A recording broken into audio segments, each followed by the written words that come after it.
Fast forward, any come our channel so how AJ politics avenue podcast or the training big headlines. Na ya jemre na iribi exomo ewa any dim ya hombrak mu se ene e di kanyam so bit me as subscribe to the channel hit notification bell so share na adofo akanso ensa into enkebi ni dim ni ahombrak mu mami emfa wo enwura eye political highways ni mu na ejedema onu enya aksem koto akra na eye pandan election no na meno ka say Hopeson Adorye etimi pull out eye pin sheet bia onua edi adanse se eye MPP former pandan MP honorable Matthew Nyidam kitase share any prohibia o share eye presiding officers echi ema omu ewie abanimu ede ema no a meno ka say court etimi abo asem no atuagu no Hopeson Adorye na no atum a ono so wa kyerɛ sɛ ampaniam papa no kitase share any proye ena ema no etimi edi enya yes atumi na ka kumo se ye gine kwakwa no mutino mesrek se yembo enwura eye Hopeson Adorye aso ye abra wajemre e Joy News channel so am say I have say AGH politics avenue yenko insimini to attack one of them. Everybody has his own belief. I wouldn't want to believe in those things ahead. So maybe he's there. He has seen it. For me, yeah. I don't believe it. Did you believe it? The beast. Yeah. I believe it. In politics. Do you know, I schooled at a community called KJG in the Sunny East. KJG. When you go to the Chief's Palace, you call that area in Komi. When you go to the Chief's Palace, that's their, their weapon.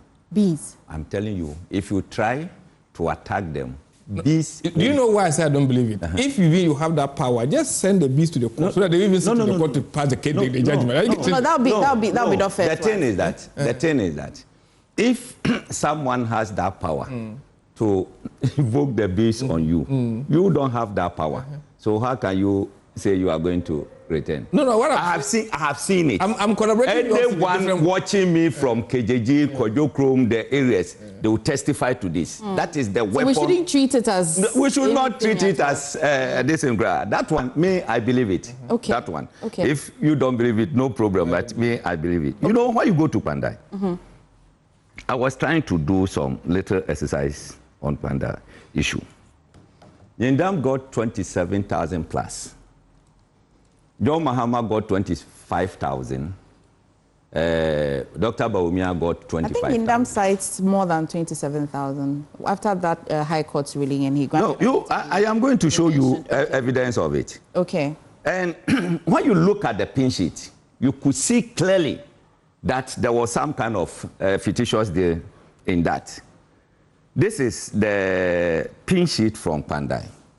You see, originally, the figure was 24,947. I see it's corrected. You see, they used pen to deepen it, change the 4 to 7. Now, let's go to But to be sure whether this 7 is correct, we can just add, we can collate to see if the number is correct. Don't worry. Okay. I'm coming. Me, I've been a presiding officer before, so I know some of these tricks. Presiding officer. Yeah. Returning officer. Is it where? No. At the presiding officer, yeah. As a politician. As a what? 1992, I was a presiding officer. 2000, I was a presiding officer, and all those kind of things. So what are you talking about? As a politician, didn't you put politicians there? Yeah. About 90% of the presiding officers across the country, were they not MPP people? Yeah. Or you think I'm not aware of that? We did that operation. You did. We took that decision. You did with who? You as what? You as what? You were not a national officer. You were not a regional officer. Please. How did you take that decision? Please, clear off. Stop the lies. Clear off. These are lies that you put out. Why? You were nobody. Than you. You were nobody before you left. I was closer. You were nobody.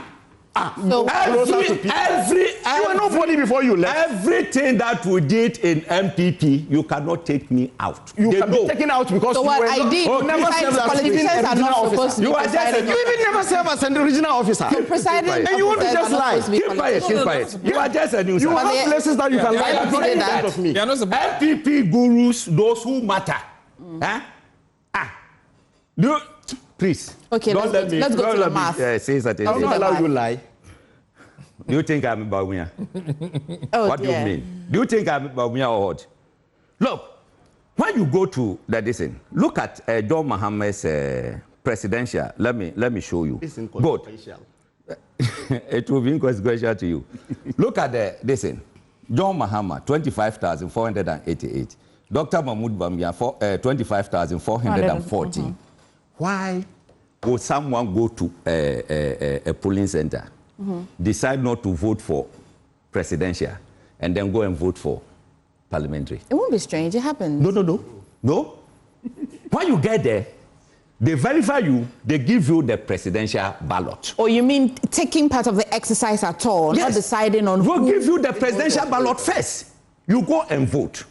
Supposing maybe Mohammed's vote was somewhere 23,000, then we can say that, oh, it was skirt and blouse. I said, take the figures, analyze. You could see that there is a fictitious thing going on in the district. That's why they could not declare white ballot. And you think I'm a dump or what? What do you I mean? So make it simple. Break it down for us. No, we want to come along with you. There's a difference that suggests that some fictitious... Almost 3,000 people did not vote for presidential, any of the presidential candidates. But the numbers took expression in the parliament. In 2024 elections. It is a possibility. Almost 3,000. I'm coming. And then don't prolong it. And then the this thing that I show you, you could see that the figure was changed from, I mean, Google it, you get it. This pink sheet is there. I pick it from the website of EC. So you can change 4 to 7. What? High Court studied the whole thing, and then the conclusion that they arrived, I think they saw some of these infractions. That's why they say they should go for a rerun. Okay. And you are here. Let me come to our I just want to clarify certain things here. You see, when there is issue about apathy, which probably will lead to absenteeism. Okay, even absenteeism at the polling station itself. Absenteeism is that either the person stays home, wouldn't come, or probably will get there, vote for one, and then the other declare to be absent. Okay, so they'll go to the stand when you are presented with the president, because usually that's what they do. Exactly. You vote for the presidential. You say no, I won't. Where I vote, all right, I was in the queue because I was coming to the, so they took me, and then it got to a lady who said that I don't want the presidential. Okay. Say why? Say I won't vote, but I want the parliamentary. And it's not compulsory. And it cannot be that 3,000. I mean, 3,000 people. 3,000. I want to hear from you. Ali, this is a good clarification from Doc. Let's go to our when the constituency in any election, I am only saying that in every polling station you have your polling agents. After the elections is declared at a polling station, you are given a duplicate pink sheet that you send to your private collation center. This MP, he has also contested, he knows about it. Now, before you even go to the entire collation center, the EC collation center, if you've won the elections, you know, because you have all the pink sheets. Yeah. You have all the pink sheets. So today, we are saying that we won the elections with 3,734. Up as I speak right now, Wapal is not able to tell anyone how he is able to tell us that he had won that Pandai seat. He never told anyone that he had won that Pandai seat. You mean the NDC person? NDC person. He went to court, not challenging what Hopeson is talking about here. He went to court and said there were irregularities in 41 polling stations. And he feels that irregularities will invalidate the entire process. You understand?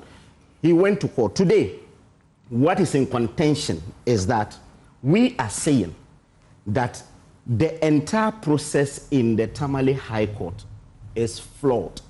The reason being that the CI 127 is saying that within the period that from the Gazette to the date of filing of the petition should be within 21 days, which is mandatory. And now they went to court with the 6th January Gazette. And we are saying that the gazette, that is the right gazette, is the 24th. This was declared by the Supreme Court on the 11th of June this year, that indeed the gazette that was done on the 24th of December still stands as the only gazette. So now what we're seeking the Supreme Court to do this today, which I know it will be quashed, is that we have calculated that between the 24th and the 25th that they filed the petition, it has been 32 days. And when you check the law is saying that within 21 days. And they said, well, it is the 6th June, the 6th January Gazette that they used to file. That is the reason they filed on the 25th. So what we're seeking the court to do today, the Supreme Court, is to quash the decision of the High Court. To quash the decision for want of jurisdiction, because the judge did not really start on the case. Whether there is a first rate or there's no first rate. So that's why you are not saying they've not gazetted it, so you cannot even understand the process. So that's the reason you came and you are just discussing something that the MP himself is not even challenging this. Well, we're not going to proceed this. It's not challenging what President Hopeson about. You people were complaining. You are even completely bereft with what. And then he withdrew. And then file another one. And you are still complaining. So what kind of law is that we don't control you or what to do? If we even misled you, even if, let's say we even misled you. No, you and Dog, you talk on this matter. Granted, we misled them. No, the matter is in court. So Dog doesn't want to be cited for contempt. Granted, we misled them. We misled them to even pull that, to discontinue that case. You misled yourself. And file. I'm saying that you misled yourself. The Supreme Court is saying that Pandai was gazetted on the 24th. We know this today. Let me give some few seconds to Dog. That is it. So today, the case will terminate. We'll not even go there. The info analytics, projection, whether. My time is up. Don't even have to. My time is up, unfortunately. Unfortunately. Hey, Doc, you don't even have to worry yourself. Well,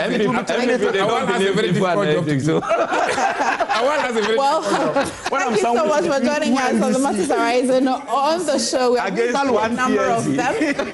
We're joined by Hopeson Adorye, Director for Field Operations, United Party, as well Mohammed Baktalia, MP, Sisala East, Board Member Tor, Awal Mohammed, Member of the NPP Communications Directorate, and Dr. Benatuti Bahini, Lecturer Political Marketing at University of Education, Winneba. Doc, thank you so much for making time for us today. And for the politicians, I'll see you next time. I enjoyed it.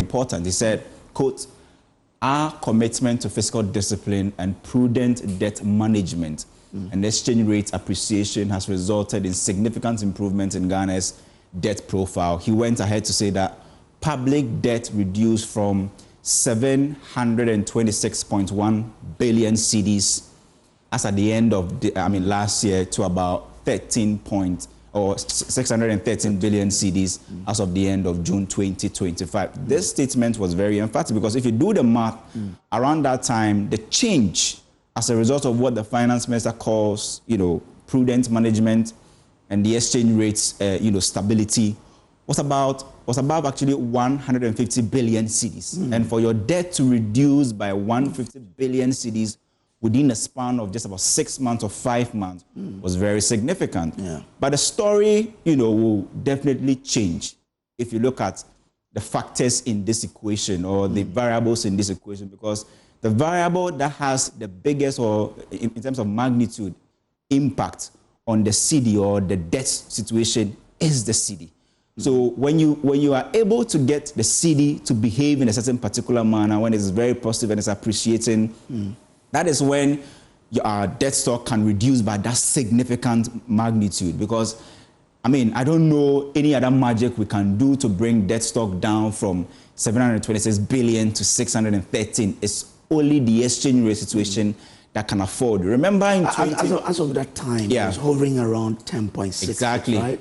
That was the period where the IMF had indicated that the second quarter of that year, the Bank of Ghana had pumped in more than $1.14 billion as intervention to save the city around that time. And we understand that because we'll come to the intervention, but because of that heavy intervention, and remember, even in the IMF, report that they put out, it says that that intervention, the footprint of the central bank in the forex market was really not something that they were happy with. And so they had to provide a document on how they were going to go ahead with this intervention and all of that. But what we know is that because of that market intervention, the city gained strength.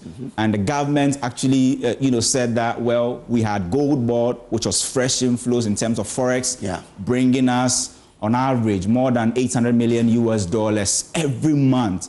And so we had what it takes. And I remember even the Bank of Ghana governor was asked why they were intervening, and he asked people where the sin was, because around that time, they were accumulating international reserves beyond what they were expected to do so. And they were around more than 4 months of import cover. So they had that forex muscle to come into the market to do that intervention.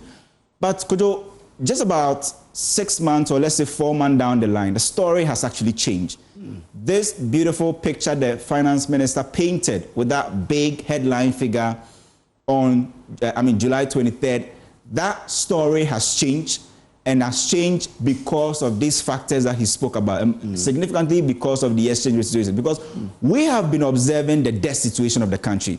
And per our analysis and the data that we've tracked so far from the Bank of Ghana's Summary of Economic and Financial Data put out for November 2025, what you see is that just between the second and third quarter of this year alone, Ghana's debt stock has actually increased by approximately 72 billion Ghana cedis. Which is between the time he read the budget in July and August. We had accumulated 71.6 within billion. a span of 3 months. That's huge.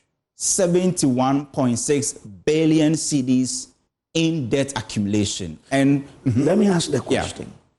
Do I, as a layperson, then get that we are borrowing, or what's the active for the 71.7? Well, remember the finance minister said that prudent debt management or fiscal discipline, exchange rate appreciation, and other factors caused the debt to reduce by 150 billion between first and second quarter. But if you look at this 71.6 billion cedis that we are seeing as just between the 2 quarters, significantly, that is coming from the exchange rate fluctuations we saw in the third quarter.